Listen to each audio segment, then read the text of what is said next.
পাখি আবার ডেকে বলে, ও আল্লাহর পয়গম্বর মুসা কালিমুল্লাহ, 40 বছর যাবত এই গাছের ডালে বসে আল্লাহ আল্লাহ জিকির করতেছি।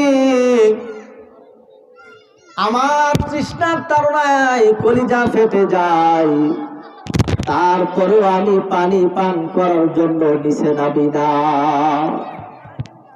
মুসা আলাইহিস সালাতু ওয়াস সালাম দেখে বলে, ও বোকা পাখি, তোমার নিচেই তো আরব সাগর, এই সাগর থেকে তো তুমি চাইলে পানি পান করতে পারো। পাখি এবার জবাব দে, ইয়া রাসূলুল্লাহ, যদি আমি পানি পান করার জন্য সাগরের মধ্যে আমি যাই, আমার ভয় হয় পানি যখন পান করতে যাব আমার মাওলা আমার আল্লাহ নিয়ে আবার আমার জবান থেকে আল্লাহর মজাটা ছিনাইয়া দে। হযরত সুলাইমান আলাইহিস সালাতু ওয়াস সালাম সিংহাসনে চড়ে এক রাষ্ট্র থেকে আরেক রাষ্ট্রের মধ্যে যান, ক্ষেতের মধ্যে কৃষকে কাজ করে। সুলাইমানি সিংহাসন দেখে কৃষকে বলল, সুবহানাল্লাহ। আপনারা একটাবার বলেন না সুবহানাল্লাহ। মা আযমা কুরসি সুলাইমান, সুলাইমানি সিংহাসন কত বড় কত মহান, আকাশ দিয়া উইরা যায় বাতাসের সাহায্যে। সুলাইমান আলাইহিস সালাতু ওয়াস সালামের কানের মধ্যে কৃষকের তাসবির আওয়াজটা পৌঁছে গেছে। সুলাইমান আলাইহিস সালাতু ওয়াস সালাম অর্ডার দিলেন, ও বাতাস আমাকে নিয়ে যাও কৃষকের কাছে। কৃষকের কাছে আসলে কৃষককে জিজ্ঞাসা করো, কৃষক একটু আগে তুমি কি বলেছিলা? কৃষক ডেকে বলে, ও আল্লাহর নবী, আমি তো খারাপ কিছু বলি নাই, আমি বলছি সুলাইমানের সিংহাসন কত মহান, আকাশ দিয়া উইরা যায়। সুবহানাল্লাহ। সুলাইমান আলাইহিস সালাতু ওয়াস সালাম ডেকে বলে, ও কৃষক,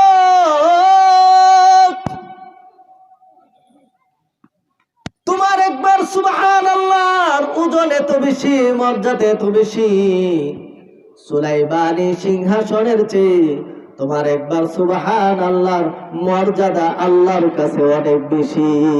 সুবহানাল্লাহ। নবী আলাইহিস সালাতু ওয়াস সালাম এই রজব মাসে মেরাজের জন্য আকাশের মধ্যে গেলেন। আকাশের মধ্যে যাওয়ার পরে সপ্তম আকাশে আছেন আমাদের জাতি পিতা ইব্রাহিম আলাইহিস সালাতু ওয়াস সালাম। মুসলমানদের জাতি পিতা ইব্রাহিম আলাইহিস সালাতু ওয়াস সালাম। মিল্লাত আবিকুম ইব্রাহিম। কোরআনের মধ্যে আল্লাহ বলেন মুসলিম জাতির পিতা ইব্রাহিম। আমাদের নবী এটা বলেছেন মুসলমানের জাতির পিতা ইব্রাহিম। কিন্তু যদি আমাদেরকে এই ভুল তত্ত্ব আর মেসেজ কেউ দেয় জাতির পিতা ইব্রাহিম নয়, জাতির পিতা অন্য কেউ, এই সমস্ত মেসেজ যদি আমাদেরকে কেউ দেয় আমরা তাদের উপযুক্ত জবাব দিতে রাজি আছি কি আছি না? মুসলিম জাতির পিতা ইব্রাহিম আলাইহিস সালাতু ওয়াস সালাম পবিত্র কোরআনে কারীম থেকে নিয়ে হাদিস থেকে নিয়ে আদ্য পর্যন্ত মুসলমানদের আকীদা কিয়ামত পর্যন্ত থাকবে। মুসলিম জাতির পিতা ইব্রাহিম, মুসলিম জাতির পিতা ইব্রাহিম। চিল্লায় বলেন ঠিক কিনা? নবী আলাইহিস সালাতু ওয়াস সালাম সপ্তম আকাশে জাতির পিতা ইব্রাহিম আলাইহিস সালাতু ওয়াস সালামের সাথে সাক্ষাৎ। ইব্রাহিম আলাইহিস সালাতু ওয়াস সালাম বলেন, ইয়া মুহাম্মদ ইকরা উম্মাতাকা মিন্নি আসসালাম। মুহাম্মদ আমার পক্ষ থেকে আপনার উম্মতকে সালাম পৌঁছাইয়া দিয়েন। সুবহানাল্লাহ বলেন। ইয়া মুহাম্মদ আখবির উম্মাতাকা ইন্নাল জান্নাতা তিবাতুত তুরবাতি ওয়া ইন্না ফিহা আযবুল মাই ওয়া ইন্না গরসাহা সুবহানাল্লাহ আলহামদুলিল্লাহ আল্লাহু আকবার লা ইলাহা ইল্লাল্লাহ। ইয়া মুহাম্মদ, আপনি আপনার উম্মতকে জানাইয়া দিয়েন জান্নাত একেবারে সাফ ময়দান, খালি ময়দান, কোনো গাছপালা নাই, ফল গাছ ফুল গাছ কোনো কিছুই নাই। আজবাতাল মাই, এর মাঝখানে নহর প্রবাহিত হয়েছে, তাও ঠিক, এর মধ্যে কোনো গাছপালা নাই। রাসূলুল্লাহ সাল্লাল্লাহু আলাইহি সাল্লাম বলেন, জান্নাতের মধ্যে যদি কোনো গাছপালা না থাকে তাহলে আমার উম্মতেরা জান্নাতের মধ্যে এসে কি ভোগ করবে? ইব্রাহিম আলাইহিস সালাতু ওয়াস সালাম বলেন, ওয়া ইন্না গরসাহা সুবহানাল্লাহ, জান্নাতের গাছ হইল সুবহানাল্লাহ বলা, জান্নাতের গাছ হইল আলহামদুলিল্লাহ বলা, জান্নাতের গাছ হইল আল্লাহু আকবার বলা। সুবহানাল্লাহ আলহামদুলিল্লাহ।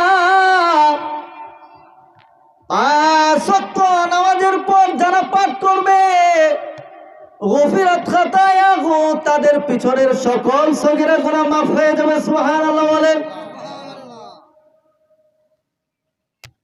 হাদিসের মধ্যে পাওয়া যায় রাসূলুল্লাহ সাল্লাল্লাহু আলাইহি ওয়াসাল্লাম বলেন, আফজালুল কালামি ইলাল্লাহি আরবাউন, সুবহানাল্লাহি আলহামদুলিল্লাহি আল্লাহু আকবার লা ইলাহা ইল্লাল্লাহ। উত্তম কালিমা, উত্তম বাক্য আল্লাহর নিকট চারটি, সুবহানাল্লাহ আলহামদুলিল্লাহ আল্লাহু আকবার লা ইলাহা ইল্লাল্লাহ। আমরা এমন কারা আছি যারা আল্লাহর রাহে 100টা উট কুরবানি দিব, 100টা ঘোড়া সদকা করব, 100টা গোলাম আজাদ করব, এরকম ক্ষমতা আমাদের কাদের আছে বলেন? আচ্ছা, 100 উট, 100 ঘোড়া, 100 গোলাম কে কে আজাদ করতে চান বলেন? 100 উট আল্লাহর রাহে সদকা দিবেন, 100 ঘোড়া মুজাহিদদেরকে হাদিয়া দিবেন, আর 100 গোলাম আজাদ করবেন, এমন কে কে করতে রাজি আছেন? কম আছেন তো? নবী আলাইহিস সালাতু ওয়াস সালামের আপন ফুফাতো বোন,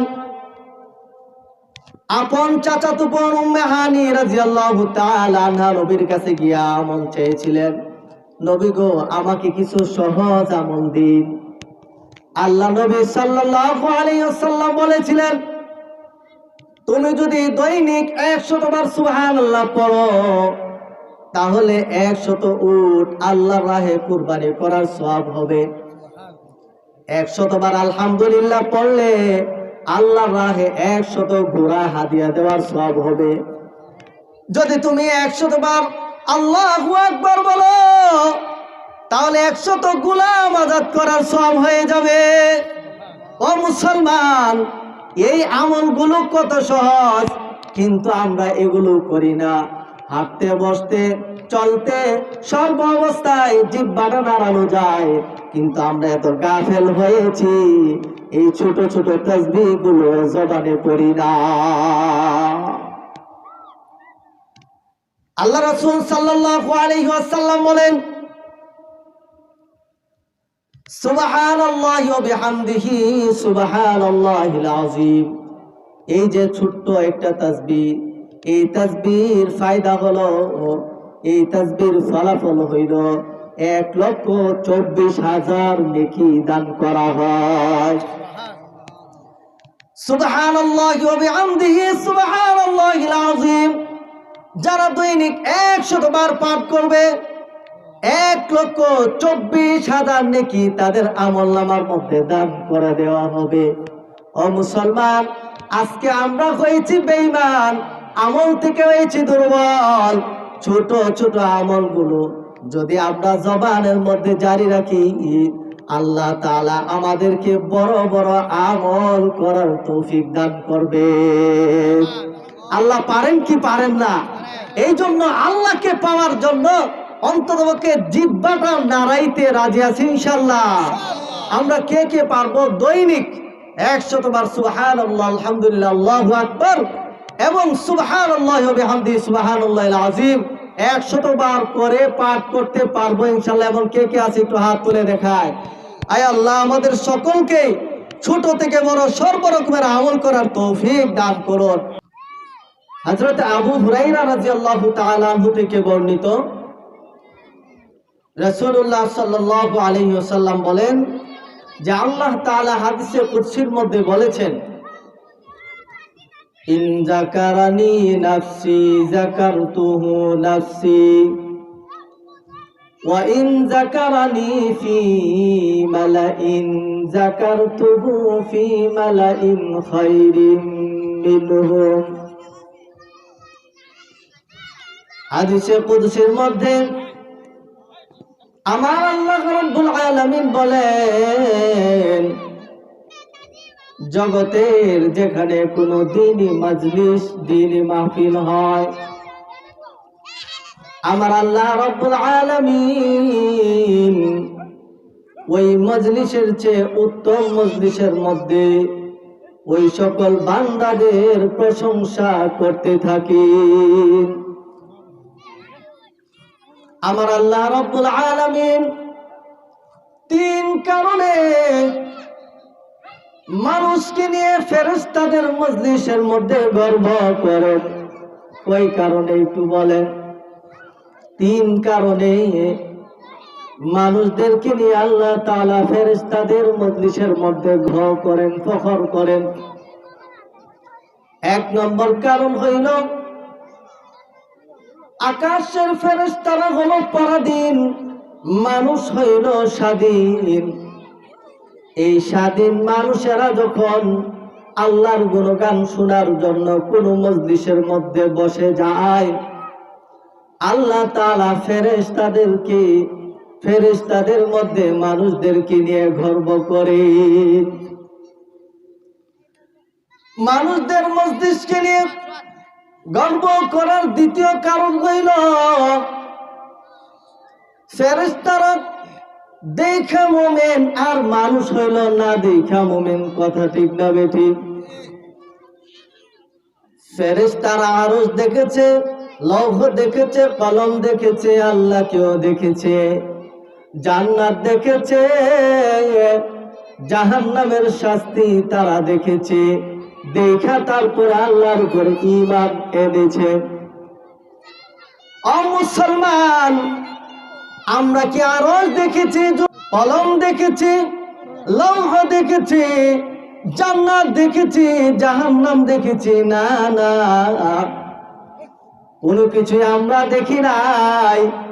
তবে দেখছেন একজন, তিনি হলেন আপনার আমার নবী সাইয়্যিদুল মুরসালিন খাতামুন নবিয়্যিন মুহাম্মাদুর রাসূলুল্লাহ সাল্লাল্লাহু আলাইহি ওয়াসাল্লাম। আল্লাহ নবী সাল্লাল্লাহু আলাইহি ওয়াসাল্লাম মেরাজের রজনীতে আকাশের মধ্যে অবস্থিত সকল কিছু দেখে আয়েশা যখন দুনিয়ার মধ্যে তার বান্দাদেরকে বললেন, গোটা জগতের মধ্যে তার উম্মতের মধ্যে সর্বপ্রথম যে উম্মত নবীর কথা বিশ্বাস করেছিলেন, বলুন তো সেই উম্মতের নামটা কি? মেরাজের ঘটনা সর্বপ্রথম আবু বকর সিদ্দিকের কাছে বর্ণনা করলেন। আবু বকর সিদ্দিক রাদিয়াল্লাহু তাআলা আনহু ঘটনাকে কি সত্যায়ন করেছে। ও নবী, আপনি আকাশে গিয়েছেন, আপনি আরশ দেখেছেন, লৌহ দেখেছেন, কলম দেখেছেন, জান্নাত দেখেছেন, জাহান্নাম দেখেছেন, সবগুলো সত্য নবী, আমি সত্যায়ন করলাম। আবু বকরের মাধ্যমে গোটা পৃথিবীর সকল উম্মতকে আল্লাহর নবী জানায়া দিয়েছে। ও মুসলমান ইমানদার, তাহলে ফেরেশতারা দেখা মুমিন, আমরা যারা আসছি আমরা না দেখা মুমিন। দেখা ঈমান আনা প্রশংসার বিষয় না, না দেখা ঈমান আনাটাই হলো প্রশংসার বিষয়। এই জন্য আল্লাহ তাআলা কোন দিনই মজলিস হইলে ওই দিনই মজলিসের শ্রোতাদেরকে নিয়ে ফেরেশতাদের মজলিসের মধ্যে ফখর করে। মানুষদেরকে নিয়ে ফেরেশতাদের কাছে গর্ব করার তৃতীয় নম্বর কারণ হইল, আল্লাহ যখন বনি আদম সৃষ্টি করলেন ওই সময় ফেরেশতারা বেটু দিয়েছিল। ফেরেশতারা বলেছিল, আল্লাহ এই জমিনের পরিবেশ কান্না করেছে, এই জমিনের পরিবেশ নষ্ট করেছিল জিন জাতি, আবার কোন জাতি পাঠাইবেন? এরা জগতে গিয়া মারামারি কাটাকাটি হানাহানি করে জগতের পরিবেশকে নষ্ট করে ফেলবে। আল্লাহ মানুষকে না পাঠাইয়া না বানাইয়া আমাদেরকে পাঠান, কেননা আমরা আপনার তাসবিহ আর গুণগান গাইব। আমার আল্লাহ রাব্বুল আলামিন বলেন, ও ফেরেশতারা শুনো, ইন্নী আ'লামু মা লা তা'লামুন,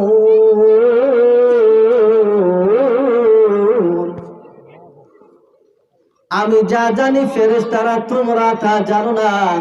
দেখো আজকে শাহবাজপুরের দিঘির পাড়ের মধ্যে আমার বান্দারা কত সুন্দরভাবে আমার গুণগান করতেছে, শ্রবণ করতেছে, আমলের নিয়তে তারা আজকে মাহফিলের মধ্যে বসে গেছে। দেখো কত সুন্দর তাদের পরিবেশ। সুবহানাল্লাহ বলেন। মুসলমান ইমানদার ভাইয়েরা আমার, তাহলে আল্লাহ তাআলা আমাদেরকে নিয়ে ফখর করেন। আল্লাহ আমাদেরকে দুনিয়াতে কেন পাঠাইলেন? যে কাজের জন্য আল্লাহ আমাদেরকে পাঠাইছেন, আমরা যদি সেই কাজ না করি তাহলে আল্লাহ আমাদেরকে নিয়ে ফখর করবেন না, জাহান্নামের গর্তের মধ্যে নিয়ে ফেলাইবেন। আচ্ছা মাহফিলের মধ্যে বলুন তো, আল্লাহ আমাদেরকে কেন বানাইছেন? সবাই একটু জোরে বলেন, কেন বানাইছেন? আল্লাহর গোলামি করার। ওয়ামা উমিরু ইল্লা লিয়াবুদুল্লাহ।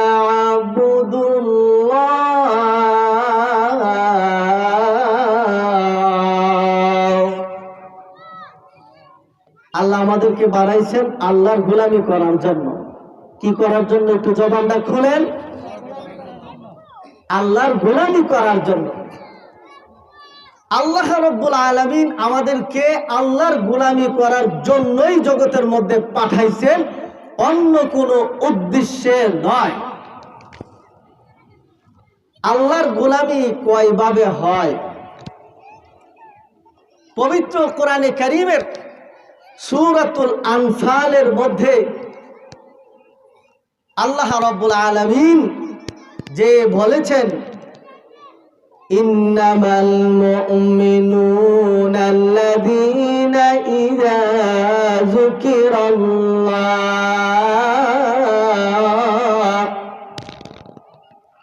এই আয়াত থেকে শেষ পর্যন্ত আল্লাহ তাআলা তিন রকমের আমলের কথা বলছেন। এক রকমের আমল হইল অন্তরের সাথে সম্পৃক্ত। এই এক প্রকারের মধ্যে তিন ধরনের আমল আছে। আল্লাহর জিকির অন্তরের সাথে সম্পৃক্ত, কোরআনের তেলাওয়াত অন্তরের সাথে সম্পৃক্ত, আল্লাহর উপর ভরসা করা অন্তরের সাথে সম্পৃক্ত। তাহলে এটা হলো কলবি আমল। জবানে করব, কলবের মধ্যে এটা বসবে, ঈমান বাড়বে।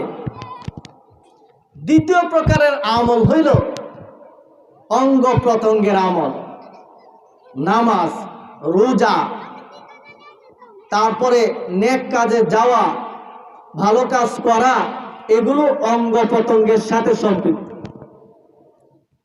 তৃতীয় প্রকারের আমল হইল যেগুলো মালের সাথে সম্পৃক্ত, ফরজ জাকাত দেওয়া, সদকাতুল ফিতর আদায় করা, নফল দান খেরাত করা, হজ করা, এগুলো হইল সম্পদের সাথে সম্পৃক্ত।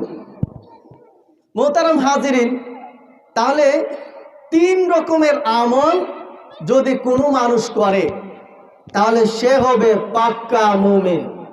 সে কি হবে? জোরে বলেন, কি হবে?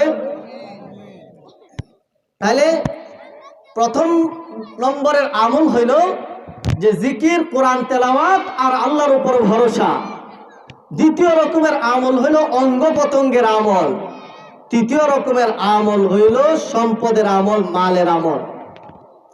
এই 3 রকমের আমল আল্লাহর যে বান্দার কাছে আছে, আল্লাহ তাআলা পবিত্র কোরআনের মধ্যে বলেন, উলাইকা হুমুল মুমিনুনা হাক্কান। এরাই হলো প্রকৃত পরিপূর্ণ মুমিন। সুবহানাল্লাহ বলেন। পরিপূর্ণ মুমিন হইয়া কবরের দিকে রওনা করতে হবে। আদা মুমিন হইয়া কবরের দিকে রওনা করলে বাঁচার কোনো উপায়। নিমে মোল্লা খাত্রে ইমান আর নিমে তিব খাত্রে জান। আদামদা যে ডাক্তারি শিখছে, ওই ডাক্তারের কাছে গিয়ে চিকিৎসা করলে রোগী মারা যাবে। আদামদা যে হুজুরগিরি শিখছে, তার কাছে মাসালাম জিজ্ঞাসা করলে আখিরাত বরবাদ হবে। কথা ঠিক না বেঠিক? আদামদা মুমিন হইয়া কবরে রওনা করলে কবরেও ধরা পড়বে, মিজানেও ধরা পড়বে, পুলসিরাতেও ধরা পড়বে, আল্লাহর কাঠগড়া থেকে নড়তে পারবে না। তাইলে আমরা প্রকৃত মুমিন হইয়া দুনিয়া থেকে বিদায় নিতে চাই তো, তাহলে 5টা সিফতের অধিকারী হতে হবে। আল্লাহর জিকির, কোরআনের তিলাওয়াত, আল্লাহর উপর ভরসা, অঙ্গ প্রত্যঙ্গের আমল, সম্পদের আমল, এগুলো করতে হবে। মোহতারাম হাজিরিন, এবার আসুন আমরা একটা একটা করে যাই। 5টা সিফত বলার মতো কোনো কায়দা এখন নাই, সময় নাই। শুধুমাত্র প্রথম যে সিফতটা, জিকিরের আলোচনা, আল্লাহর জিকিরের আলোচনাটা আজকে আপনাদের সামনে কইরা যায়। দেখেন, 5 প্রকারের আমলের মধ্যে, 5টা সিফতের মধ্যে আল্লাহ তাআলা প্রথম যে সিফতটা আনছেন সেটা হইল জিক্রুল্লাহ, আল্লাহর জিকির। কেন আনছেন আগে? এই জন্য যে আল্লাহর জিকির করা বাকি 4টা আমলের চেয়ে সহজ। আল্লাহকে স্মরণ জিহ্বা দ্বারা করা হয়, শুধুমাত্র জিহ্বাটা নাড়াইলেই চলে। উযু অবস্থায় হোক, বেউযু অবস্থায় হোক, চলন্ত অবস্থায় হোক, দাঁড়ানো অবস্থায় হোক, বসায় হোক, শুয়া অবস্থায় হোক, সর্ব অবস্থাতেই জিহ্বা নাড়ানো যায় কি যায় না? বলেন একটু, জিহ্বাটা নাড়ান না, যায় কি যায় না? যায়। তাহলে 5 প্রকারের আমলের মধ্যে প্রথম নম্বর আমল যেটা আল্লাহর স্মরণ জিহ্বা দ্বারা করা হয়, এটা অতি সহজ। এই জন্য আল্লাহ তাআলা প্রথমে এই আমলের কথা উল্লেখ করেছেন। পবিত্র কোরআনের মধ্যে বারবার আল্লাহ জিকিরের কথাই বলেছেন। আল্লাহ রাব্বুল আলামিন বলেন,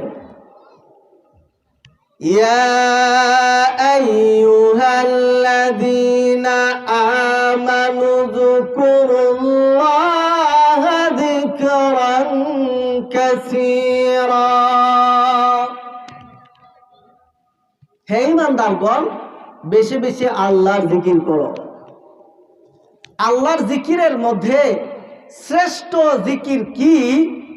নবী করিম সাল্লাল্লাহু আলাইহি সাল্লাম হাদিস শরীফের মধ্যে বলেছেন,